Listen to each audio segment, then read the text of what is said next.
Hey, Black Belt News Network, it's Todd, and I am sitting next to Chris and Paige Harris, Valley Grande native, Dallas County natives all their lives, and they have a very special organization that they have started. I'm going to let them tell you about it. This is something that a lot of us in Dallas County need. Yeah. Tell us about your daughter, Olivia. So Olivia, she's 3 years old now, but early on, so she developed pretty, neurotypically up until about a year old, and then things just quickly changed, and we started noticing, a lot of obvious signs of autism. So we quickly started, realizing the struggle of even trying to find testing, and the waits for that were so long. But we did actually get her diagnosed at 16 months old with autism. And then, we thought we were running into trouble then, but then we quickly realized, the resources here in Dallas County are just, few and far between. Yeah, what do we know? And so most people from here are having to commute, an hour plus away just to be able to go to therapy and get the things that their child needs. So, we love Selma, Valley Grande. We're from here. This is where our family's from. And we've just talked to so many families that have had to uproot and move, but we really felt like the Lord was leading us to stay here and really try to do something to make a difference. Wow. So we started an organization called Friends of Olivia. And so that is a support group for families that have children or adults with developmental disabilities. We're working hard to bring sensory-friendly events here and have some coming up. But the main thing is we want everybody that's on this journey to know that they're not alone. And we really want, the future for Dallas County and Selma to be, better for these kids and adults, and for them to have the support that they need. That is amazing. And where does Olivia fall on the spectrum? I mean, between, full Rain Man, or Asperger's, where does she fall? So she is actually what you would consider level 3 because she is nonverbal. But praise the Lord, with a lot of therapy, she is actually starting to say words. She has recently started singing her ABCs. And so I tell you, we were in occupational therapy one day at an eval, and she was playing in a little sensory bin. And then all of a sudden she started picking up animals, and she would just name them. She would say octopus, whale, all these words that I'm like, where did this come from? And I tell you, as a mama, you just start crying. And I mean, it was just something that was amazing. So we're thankful, but there's just so much work that needs to be done here. Yeah, and and the reason I get emotional, my oldest is on the spectrum. And it's just something that is such a need here. And I mean, I always talk about, when you talk about places that are friendly towards children and adults with developmental disabilities, it's really sad because Selma, you really don't give it a second thought. No. And our hope for the future with Friends of Olivia is that one day other places around Alabama or even across the country look at Selma and go, okay, they're doing it right. We have worked hard to try to find resources, and the problem is there are resources out there, but they're not, a lot of them are not local to here, and they're not sometimes easy to find. So that's where a lot of what we do with Friends of Olivia is we try to make families aware of what resources are there, and try to connect them with their resources. Do you want to add anything? Yeah, just on the subject of what we're on, talking about how common it is, I'd say we meet on average 1 to 2 new kids or people with kids a week. They're like, oh yeah, really? I mean, all the time. Before Olivia was diagnosed, we had no idea how common it was. And now, really? I mean, you go to the barber shop or the grocery store. I run into people all the time, just like you did when you got here. Say, oh hey, I've got a child, or sometimes a grandchild. Right. And so it's really common. And like you said, we don't have anything around here. And so we could spend all day finger pointing as to why it's so common or why we don't have it. It's not helping anything. It's an old thing like Dad would say, if there's a problem, talking at it's not going to help it. Just figure out what to do about it. So that's figure out what to do about it, exactly. And we can have people working on the causes and fixing and trying to make it not happen again, but we need the people that are helping us who have those kids now. Exactly. Right now. And that's two different groups, really.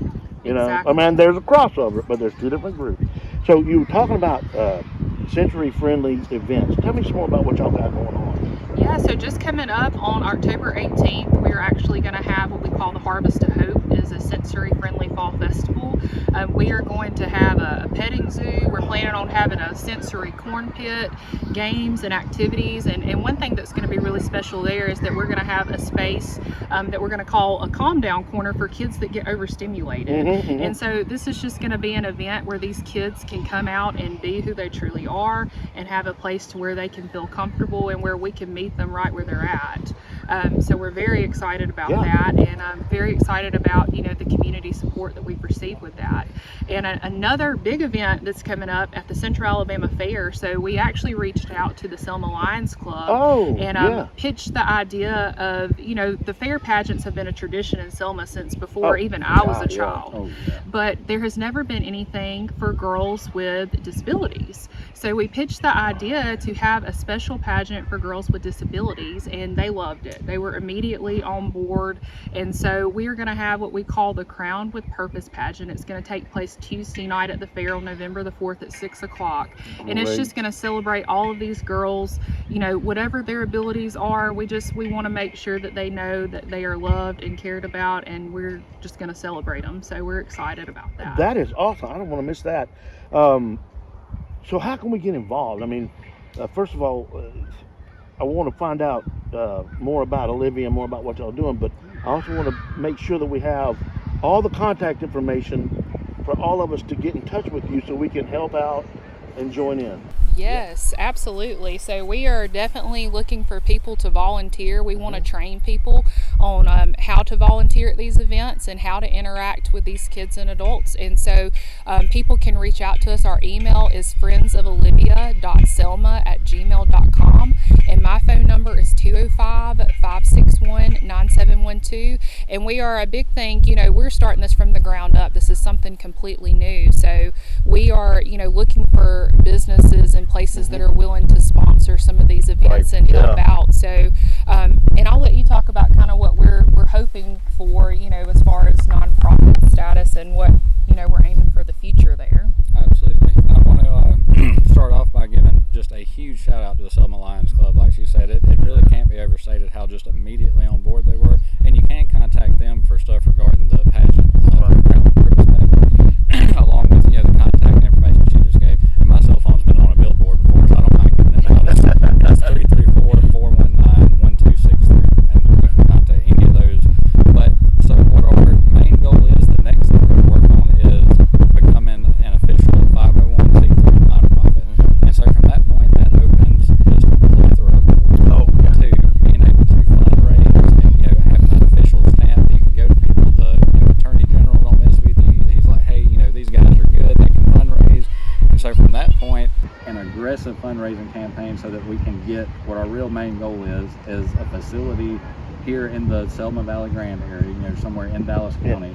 And I believe we're going to call it the Hope and Inclusion Center for Friends of Olivia. And what we really want it to be is your one-stop shop for all special needs services. I'm talking about having therapists, sensory gyms. I've been looking into a place, I believe they're called Goldfish. What they'll do is come and teach kids with developmental disabilities how to swim, how to be safe in the water. And a brief side note on why that's so important. Anytime an autistic kid goes missing, like 9 times out of 10, water is the first place they get it. Also 9 times out of 10, that's the first place they find them, and it's not always a great end to get. So once we become a nonprofit, we could, you know, write for grants, fundraise, pretty much untethered, and just really kind of kick it into high gear, so to speak. Because when we're looking for a facility, you know, especially one of that magnitude, and it would be an undertaking. You know, I'm not under the delusion that it would be a simple thing.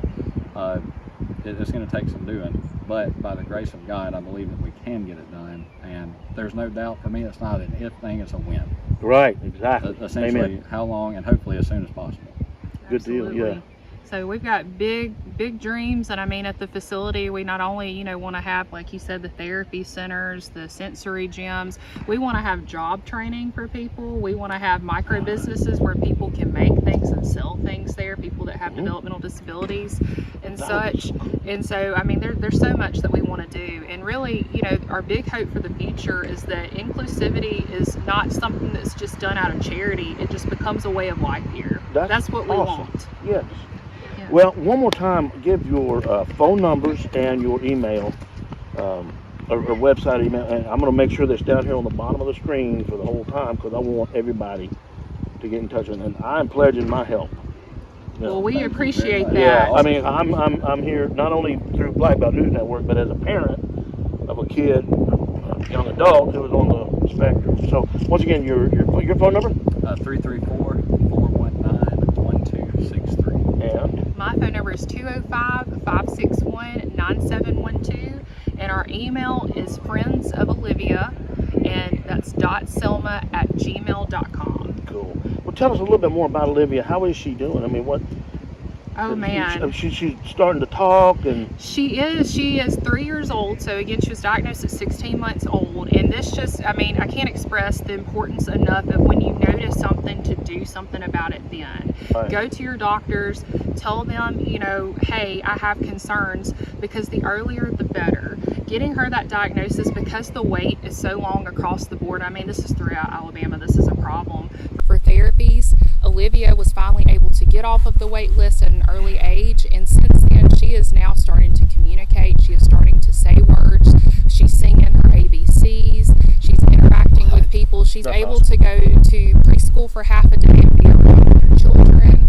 And so, I mean, we have just noticed so many wonderful things since, you know, being able to access these resources. Now, again, we want these resources here in Selma and Dallas County. How far do y'all have to drive for? We go to Millbrook, so okay. we Yeah, go to so you Millbrook. got an hour at least drive. Exactly, and that is Monday through Friday. And Hold it for you. We talked about the fall festival, but we didn't say where it is. Where is it going to be?